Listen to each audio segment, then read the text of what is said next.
Hello listeners, Jordan here. I just want to let you know that you can listen to Nighttime early and ad-free on Amazon Music. Include it with Prime. Hello listeners. Before we begin this episode, I want to invite you to subscribe to my recently launched spin-off podcast. It's simply titled Emma Filipoff is Missing. In this spin-off show, I'm going to provide even more depth to my coverage of Emma's disappearance than just the episodes I'll be releasing as the Nighttime podcast. If you've been following my coverage of Emma's case and would like to hear even more, go check it out. Emma Filipoff is Missing is available on iTunes, Google Play, and anywhere else the Nighttime podcast is. So with the 5-year anniversary of Emma's disappearance occurring on November 28th, now's the time to catch up. Go subscribe now.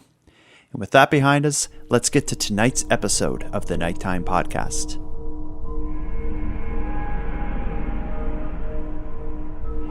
You are tuned to the Nighttime podcast, focused on the fringe of Canada.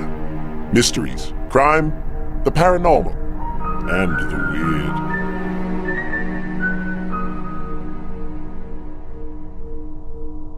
During my time researching and investigating the strange and unusual, I've learned a number of valuable life lessons. I'm reminded of one during the production of nearly every episode of the show, it being the age-old saying, there are two sides to every story. In my experience, I would make one minor change, though, and make it clear that there are at least two sides to a story. It seems to me you can take any mystery or notable event and with very little effort find the underlying battle being waged between rival factions who support one idea or the other. When preparing episodes of the Nighttime podcast, I do my best to include these competing perspectives, even if they're unpopular. An example of this would be my series covering the Oak Island mystery. Many believe there to be some sort of a treasure hidden below the island's surface. Some suspect it to be a forgotten pirate's cache, or others are certain it's a priceless religious artifact.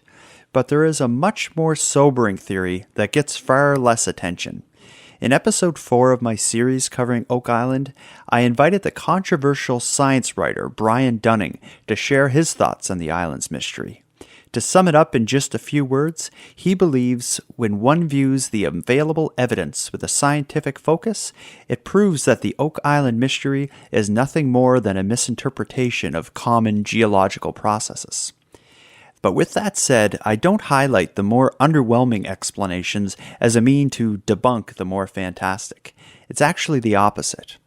My opinion is that the competing explanations only add to the mysteries and give the open-minded observers contrasting explanations to consider. Think of it as a battle of good versus evil, but instead it's magical versus the mundane. In tonight's episode, we will again hear a much more sobering view of one of the recent topics. In my Halloween special, I was joined by Charlie Reindress, who helped share the incredible story of Esther Cox and the Great Amherst Mystery. To those of you who've listened that are skeptical of paranormal phenomenon, that episode likely made your ears bleed. But if that is you, I'm going to make it up to you tonight. I think you'll find this episode as refreshing as a cold glass of water. When I began researching Esther Cox's story, I found the case compelling, both because of how outlandish some of the claims appeared, but also because the historical records seemed to corroborate them. As I dug into the story, it wasn't long before I began finding details that made me question the motivation of some of the players in the story. But I decided to first present the commonly told version of this poltergeist as the Halloween special. Tonight, in this follow-up episode, I'm going to introduce you to the author of a book that many feel serves as the kryptonite for the Great Amherst Mystery. In 2012, Laurie Glenn Norris and her best friend Barb released a book called Haunted Girl about Esther Cox and the Great Amherst Mystery. In the book Haunted Girl, the pair share the results of their in-depth research into Esther's life before and after the rumored haunting. As you'll hear shortly, they didn't find much that couldn't be explained by greed, exploitation, and a longing for attention. In the following segment, I'll share my recent conversation with Haunted Girl's author, Laurie Glenn Norris. She'll explain her book, her thoughts on the case, and if you agree with all she has to say, she'll throw a glass of cold water in the face of your Halloween hangover.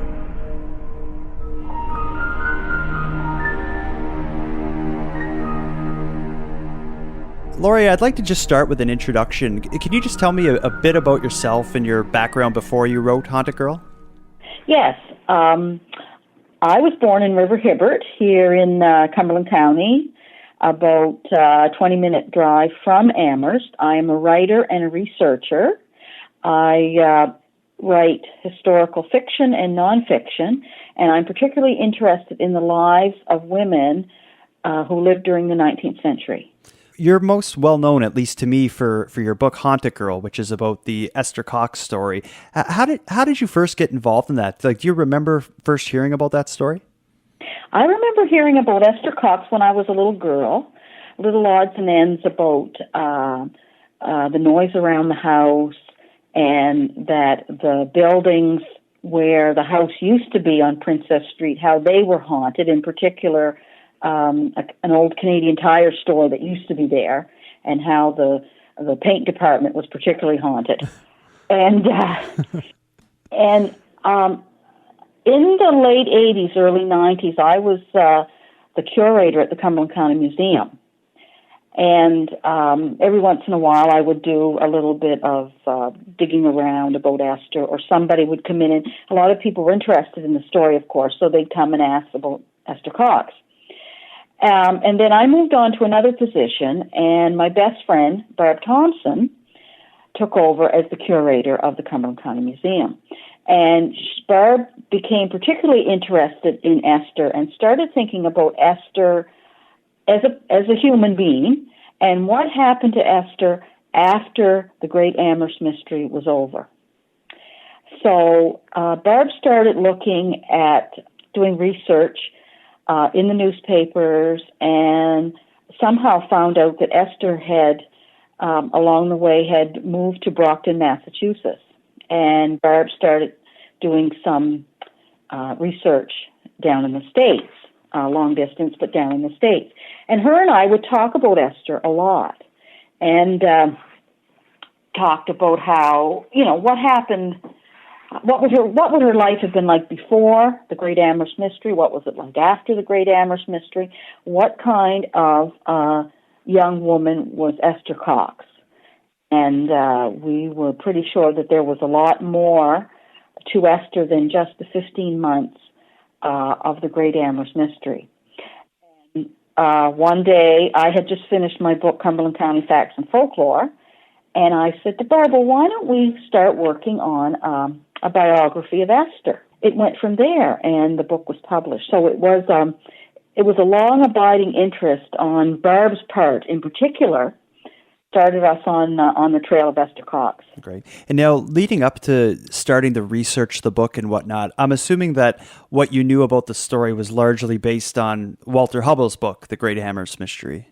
Yes, it was. I had read the Hubbell book many, many years ago, as has Barb. We knew about Esther Cox, You Were Mine to Kill, and about Esther, and Esther's name as well, being Esther was a figure of curiosity, and she was an oddity, and something would happen in the Canadian Tire store, or something would happen in an office of the building where the house used to be.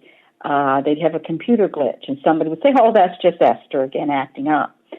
So she was very much kind of a figure of fun, a very infamous figure in Amherst, and kind of the butt of a joke in a way. Mm-hmm. Like you and many other people in Amherst or that know this story, initially it was, again, the commonly told version of the story, which is what Walter Hubbell wrote about. Your book that you co-wrote with Barbara Thompson, Haunted Girl, has for the most part changed or at least called into question the popular version of the story. When you set out to write it, was that the plan initially, to basically blow the lid off the whole thing? The plan initially was to find out about Esther in general, just what kind of a life had she had, what was her family life like, what happened to her after the Great Amherst Mystery. It's only when I went back and read The Great Amherst Mystery by Walter Hubbell again that I really started to say, wow, this seems to be a lot of exaggeration here and a lot of self-aggrandization on the part of Walter Hubble, because he certainly makes himself out to be the hero in this book. So it was very interesting that the book kind of played into our hands as something that kind of helped our story of Esther and helped us to understand more what possibly would be going on. And I would say right now that I researched and wrote the book, and Barb researched the book with an idea of, I lost my train of thought here. I'm sorry. Something happened. I don't know what. Wiring that... it's the ghost of Esther Cox. She's trying to sabotage this. Exactly. When all else fails, blame Esther. Now, there's, again, so much of the story is based on Hubble's historic account. So what did you do to research it and basically find some errors? Like, what did your research look like, and where were you getting your information from? Well, I hit the newspapers. Mm-hmm. Barb and I went back in time, and there was quite a bit in the paper about Esther at the time, because the Chignecto Post in particular was very, very interested in the story. And almost every day there would be a tiny article about Esther Cox and how noises had been heard outside the house that night, or people were gathering around, that type of thing. And were these articles that you were finding, like, did they seem to be written kind of tongue-in-cheek, or was this like a serious, like, journalism type, investigation into it? It started out to be quite taken in earnest. It's only later on that kind of, and there was kind of like a newspaper war going on between the Amherst Gazette and the Chignecto Post. Mm-hmm. And I forget now which paper was. I think the Chignecto Post was the one kind of pro Esther Cox, believing that there really was something going on, and the Amherst Gazette was saying, no, this was all a hoax, and she, she's doing something here, and she should be, that it should be brought to light. So it turned into a media circus pretty early on. Interesting. But your book is seen by a lot of people as sort of the kryptonite to Walter Hubble's book, or his account. I love it. No, during your research, at what point did you start finding things where you really called into question his story? Do you remember any one piece of information you found where you just said, oh my God, this is different than I know? One thing that I found is that he explicitly says in the book that Dr. Carit was there the evening that the writing, supposedly Esther Cox for a Mind to Kill, appeared on the wall. But in November, I think it's November 7th, 1878, Dr. Carit said that he knew nothing of the writing on the wall, and he knew nothing of fires being set. So I think that was kind of the turning point right there for me, and I started to compare Walter Hubble with what was going on in the newspapers, mm-hmm. and there was really a lot of exaggeration happening. And if you really read The Great Amherst Mystery by Walter Hubble, it's really quite comedic, mm-hmm. And he had set himself up. Hubble had set himself up as someone who was kind of like he was from New York, and he was kind of a B-list or C-list actor down in the theaters of New York. And during the off season, in the summer season, he would become part of, there used to be like traveling theater shows come up from the States, mm-hmm. come from Boston and New York, and they travel all around the Maritimes. So Hubble was in Halifax, and he was part of this theater group, and he read about the Great Amherst Mystery in the paper. Okay. Time, he says in his book that, he had two things in mind. One, he was going to prove that Esther Cox was a hoax, and number two, he was going to make money doing it. So that was his main object, was to make money. And he also sets himself up as a real hero, as far as he claims that he's the one that taught Esther how to talk back and forth with the spirits, like knocking 1, 2, 3, 2 knocks for no, 1 knock for yes, or whatever. But it was really J. Albert Black from the Chignecto Post who, months before Hubble showed up, Block came to the house, and he and Esther and Jenny and the rest of them spent the whole evening talking back and forth. He taught them how to do that, supposedly. And that leads me to ask, like, were this story was already happening before Walter Hubble got involved and exaggerated it or whatever he did? What do you think started this in the first place? Like, where did this come from? To lure someone like Walter Hubble into it. We have to start with Esther, which is what Barb and I wanted to do. And I think I'll go back a little bit about Esther's background, which I think might explain a little bit of things. Mm-hmm. Please. A lot of people, I think, believe Esther was born and brought up in Amherst, which she was not. She was born in Stewiacke, and she was the youngest of 6 or 7 children. And Esther was 3 weeks old when her mother died. And Archibald Cox, soon after his wife's death, remarried. And his second marriage lasted for 3 or 4 years, and then his second wife died. And he went on and married a third wife and moved to Machias, Maine. And while he was, after his first wife died, Esther's mother, the family was scattered in Stewiacke with different friends and relatives. All these children lived in different places. Esther was brought up by her grandparents. And it was only when Esther was about 15 or 16 years old and her older sister Olive had married Daniel Teed. Daniel Teed was from Malagash. They ended up in Amherst, and Daniel was working with the Boot and Shoe Company. And they tried to gather all the family up again to live with Olive and Daniel. So at the time of the Great Amherst Mystery, there was 9 people living in that house. Mm-hmm.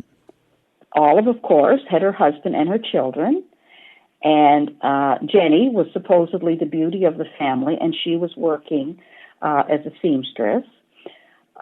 Shortly before, about 2 or 3 weeks before the Great Amherst Mystery supposedly started, Nellie married and moved to the house, married a Snowden, and moved to Sackville, New Brunswick. So everybody seemed to have something in their lives except for Esther. And of course, as a young single woman who didn't have a job outside, she was pretty much a maid for Olive, doing all the hard work, making all the meals, looking after the children. Olive worked hard too, of course. But Esther didn't have very much in her life, I don't think, at that time.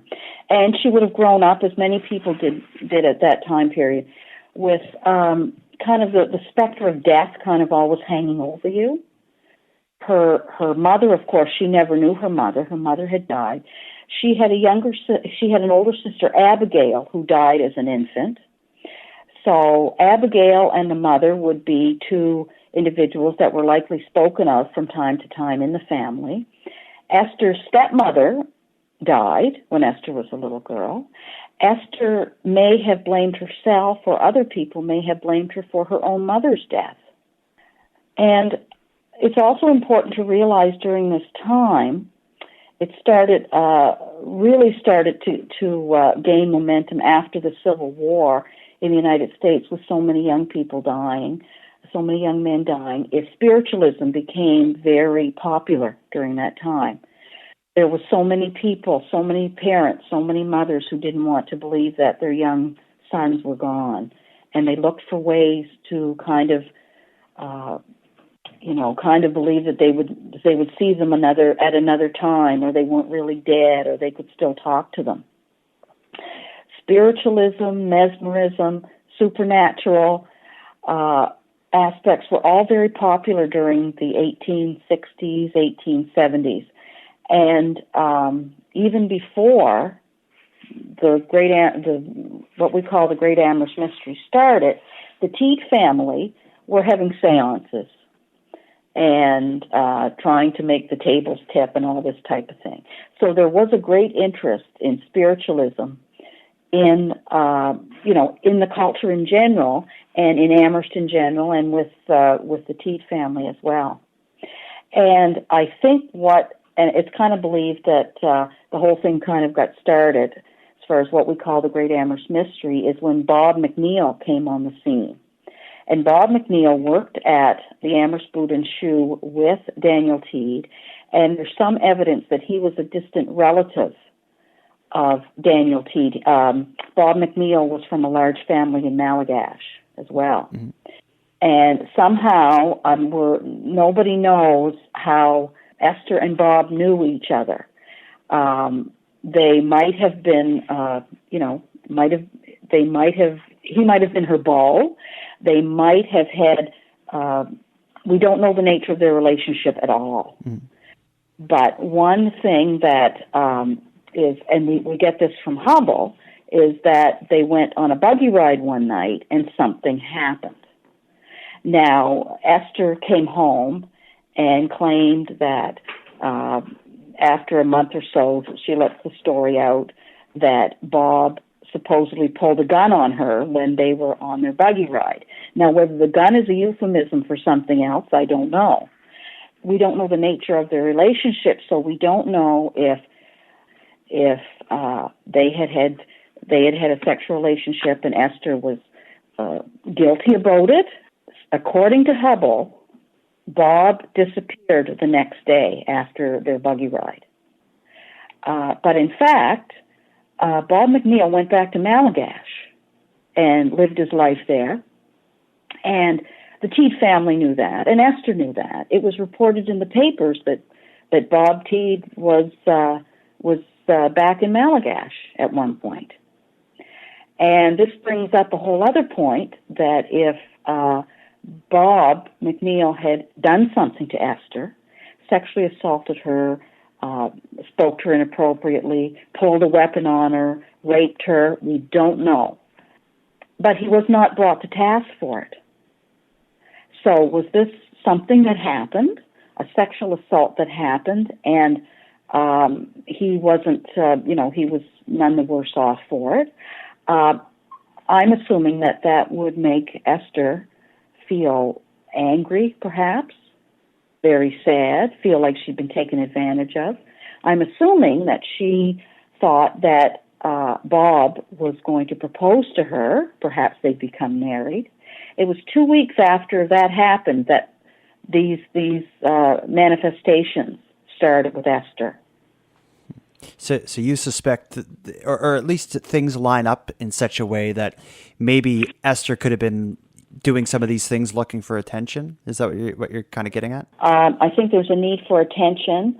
I think there's a need to perhaps do something so she wouldn't feel so very helpless. There seems to be some sort of an underlying anxiety. Perhaps there was anger. There may have been a narcissistic nature there. Hubble himself notes at one point that she was a young woman who people sometimes had to tippy-toe around, and if she didn't want to do anything, she wouldn't do it, or she'd make a big fuss. So this seemed to be a way, it was kind of like a passive-aggressive thing. Mm-hmm. And I go into a lot in the book about things like thread, things like fishing line. One thing not Hubble, but Dr. Price, who had come in years later to do some investigation on the Great Amherst Mystery, and he said that everything that moved came towards Esther, not away from her. So it'd be easy to, tie a fishing line around your ankle and then tie it around a scrubbing brush or a bucket or anything. And I think we also have to remember that in 1878-79, there would be no electricity in the home. They didn't have electric lighting. So in the evenings, when things were happening, the houses weren't as well lit as they are now. There was a lot of dark corners. There was a lot of things that could happen and couldn't be as well seen as perhaps they're seen today. Interesting. I never thought of that aspect of it. And as far as Hubble's involvement and what brought him into the story, are you reasonably certain that he was basically just looking to kind of gain some notoriety from involving himself in the case? I think so. And I think that a lot of people did the same thing. When Hubble comes to town, I believe I'm right in saying that Esther was already living with this owner of this oyster saloon called John White. So Hubble goes to see John White, and he has the idea that they're going to take Esther and take her on the road, like a traveling amusement. Mm-hmm. So they start out, and they've decided they're going to go to 9 places around the Maritimes, and they're going to go to Boston, they're going to go to Halifax. What they plan to do is Esther will be sitting on a stage in an auditorium or a theater, and Hubble will stand up and talk about the manifestations of the Great Amherst Mystery. And he's hoping at the same time that the ghost will perform on stage. Yeah. Well, it never does. They go to Moncton first, and nothing happens. And then they go off to Chatham, New Brunswick, and Hubble is up there, pontificating for about an hour, and Esther is sitting on a chair on the stage smiling. And they're asking people to pay money to come and see this. But the people in Chatham weren't very happy about this. And after the show was over, they chase Walter Hubble and Esther down the street to their hotel. And then they immediately get out of town after that. So Hubble, he's an interesting character because he acts like this big city guy that's coming into Little Amherst to this backward group of people, and he's gonna set them straight. But as I said before, on the other hand, he's kind of very naive himself. And I did a little bit of research on Hubble after the Great Amherst Mystery, and he was involved with other things like this. He was involved with other, like shady operations or characters and trying to prove yes or no that there was a ghost involved and things like this. And it's only after Hubble gets back to town and the road show is not working out, he's not going to get any money that way, that he decides that he's going to write a book. And Hubble's book has been very popular. It's never been out of print. It's 1878, and there's not many writers that are able to say their book has been in print for this long. The only thing is that we know about Esther Cox because of Walter Hubble. So he does a service that way, but he didn't do very well by Esther. He didn't treat her very fairly. And now, when I did my first episode about this story, I intentionally left off Walter Hubble taking Esther on tour and trying to, make some money or capitalize on it in some way. Aside from, these couple little shows that you mentioned, as well as the book, do you know, during his lifetime, has he kind of been promoting himself as, I'm the guy who, saved Esther Cox or got involved in the story? Was this something that he kind of wore as a badge of honor? Oh, yes. He called himself a master of the super mundane. And I'm sure he dined out on the Esther Cox story for years and years and years. Mm-hmm. One thing that, or another thing from Esther's life that I thought was really interesting was the arrest and imprisonment of her, where I just felt like this detail certainly held some insight into what was going on. What did you learn about this period? And did you find any information on the trial or anything of that nature? Esther did go to trial, her and Van Amber.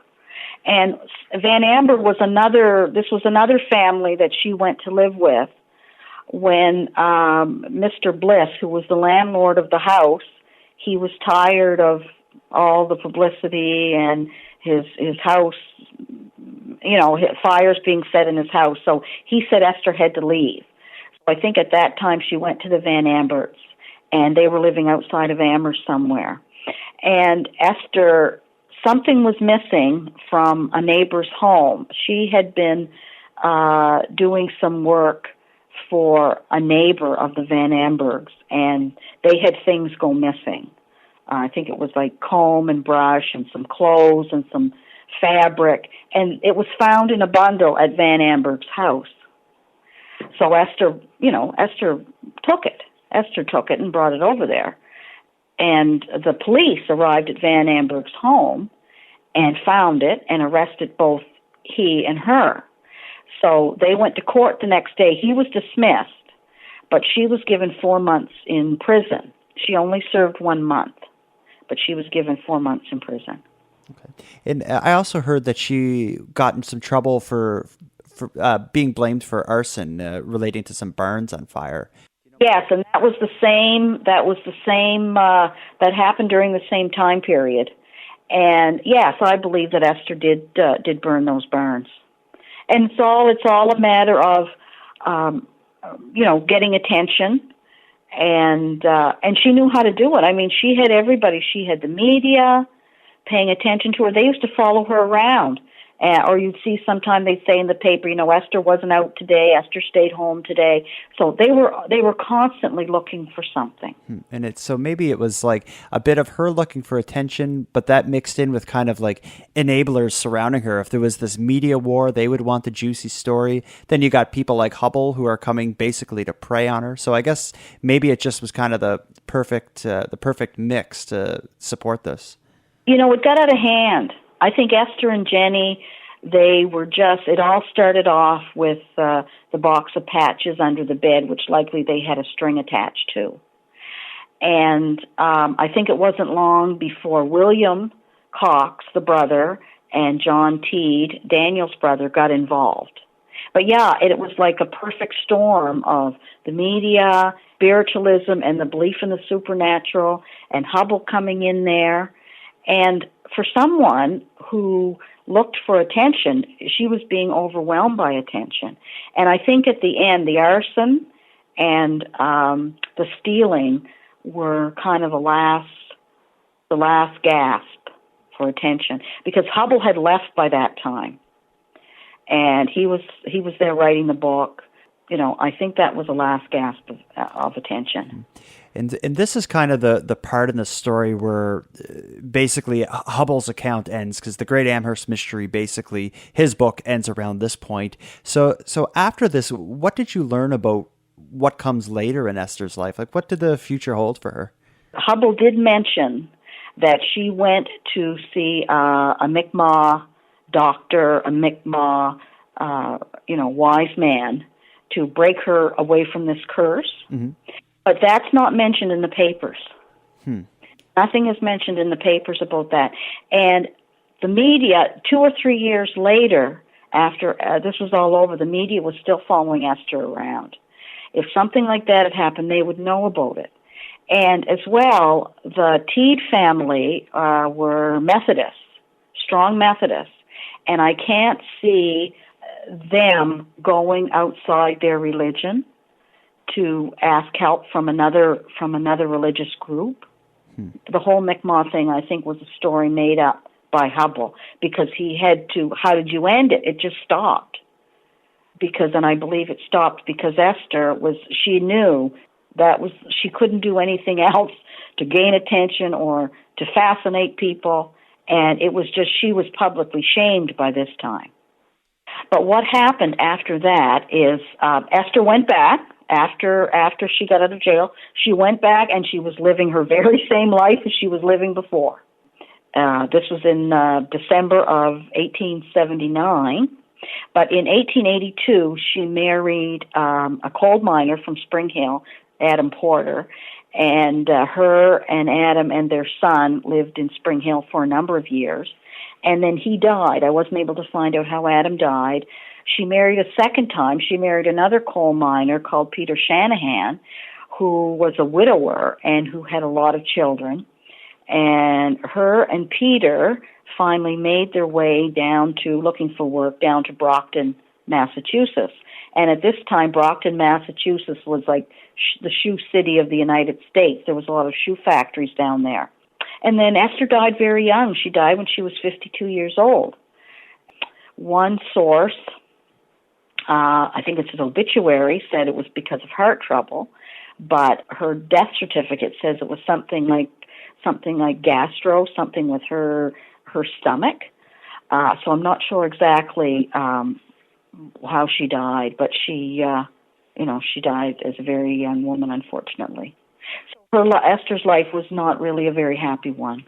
Now, seeing as your book that you wrote along with Barbara Thompson, Haunted Girl, for the most part, debunks or at least takes a lot of the wind out of the original story, the popular version of the story. When you released this and shared everything with the community, did you receive any negativity that you were kind of going against what is a really popular story? I thought I might, but I didn't. I don't know if it was just apathy or. But no, I didn't. Like, people are a little disappointed sometimes when I start talking about it because they just talking just one-on-one, they get a little disappointed because they want to hear that I believe that there was a poltergeist and that Esther was haunted by a poltergeist. And I think they're a little disappointed, but I've not really gotten any backlash. You do believe that the paint section of the Canadian Tire was haunted, though, unrelated to this, I hope. Oh, I do, yes, definitely. Definitely. Now, but, what I find interesting is that still today, people, back in Esther's day, there was a lot of belief in the supernatural and spiritualism, speaking to the dead coming back to tell us something. And a lot of people still believe in that today, and the Esther Cox Great Amherst Mystery, in the face of that is a great story because it seems quite marvelous and fantastical, and I think that's the reason why it has been popular for so long. And in the horror genre websites, ghost story websites, Esther Cox is internationally known, much more so than she is in her own area. Yeah, I found that part interesting, as a lot of people, like I kind of run in those horror circles that you mentioned, but I see a lot about Esther Cox, but people would have no idea, where Nova Scotia is or, No, that's right. Especially not where Amherst is. No, that's right. And now where all the information was out there, just ready for you to kind of, flip through some old newspapers to kind of prove this all, whether you want to say wrong or exaggerated or whatnot. Why do you think it's taken this long for someone to collect this information and share it the way you have? Well, it's interesting because the book came out in 2012, which was exactly 100 years since her death. Esther died in 1912. So it was 100 years. And Barb and I really did think that the book needed an update. And I will say that it's our interpretation of the Great Amherst Mystery, because no one can really know what really happened. We weren't there. It was a long time ago. Walter Hubble, to my mind, is an unreliable narrator and an unreliable witness. And it would have been interesting if the book had been written by another type of a person. We might have found out a lot more about Esther Cox. And I guess when you take away Walter Hubble's telling, there's just not a lot there to really be, puzzled and mystified by. Well, now some of the newspaper accounts, the newspaper accounts do talk about things that happened in the bedroom, this type of thing. And all of these, they always trot out the experts, the doctors and the ministers and the lawyers. But these people they didn't know at the time what was really happening. And this was, electricity was still a marvel to people at this time. And a lot of them believed in the supernatural, believed in spiritualism as an answer for things. So, I don't think that there's anybody really reliable in the whole thing. That the only people that know what happened is, and we all have our own interpretation of it. And Haunted Girl is my interpretation of it. And other people could come along and read read other explanations into it. But one thing that I find is interesting is nothing happened to Esther or around Esther that a human being could not do. Like there was nothing happened that was beyond human capacity. Humans can set fires. Humans can make loud noises. Humans can move things one place to another. It was a lot of Esther's own personal problems, coupled with sensationalism. And they sold a lot of newspapers, and Hubble sold a lot of books. And now, in your future, Laurie, do you plan on taking this type of investigation into any other local stories or folklore, or is this kind of a one-off thing for you? Well, it's interesting that you mention that because I've just finished a novel. It's called Found Round, and it's going to be the spring of 2019. And it is about a young girl called Mary Harney. And Mary Harney lived in a little hamlet in Cumberland County called Rockley. And again, like Esther Cox, the only reason that we know that the story of Mary Harney has come down to us is because it's a ghost story. Mary Harney supposedly haunts places in Rockley and along the River Phillip River, that type of thing. And her Mary Harney disappeared, and no one really knows whatever happened to her, but a ghost story built up around her. And so I've written a novel about Mary, and again, it's a novel this time because there wasn't a lot of documentary information on her like there was on Esther. Mary never had a Walter Hubble.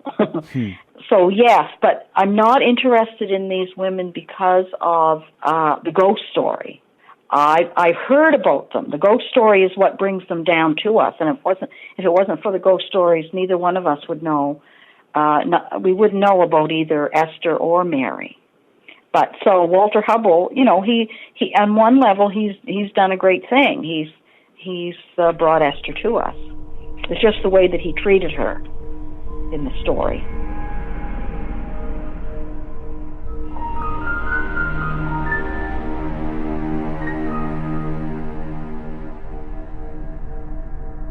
I want to thank Laurie Glenn Norris for taking the time to share some of Haunted Girl's background with me.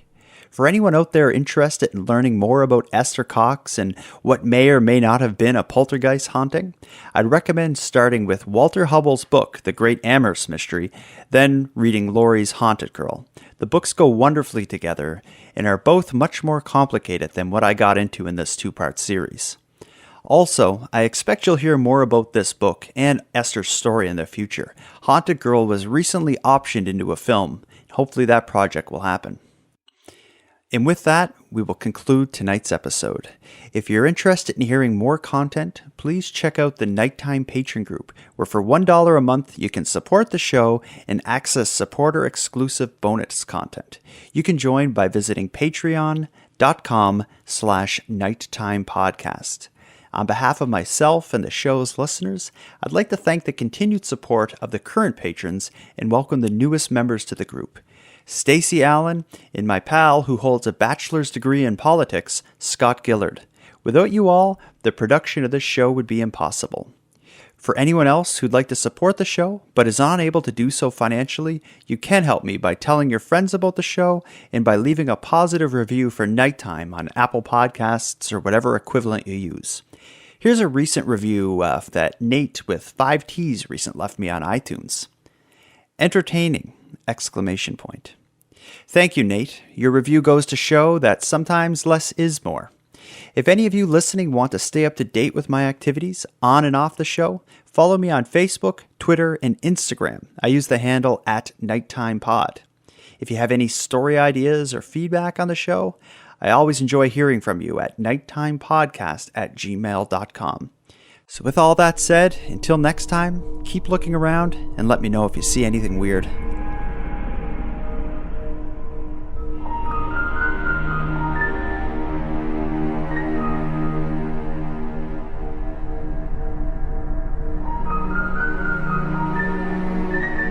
The Nighttime Podcast is written, hosted and produced by Jordan Bonaparte. Copyright Jordan Bonaparte.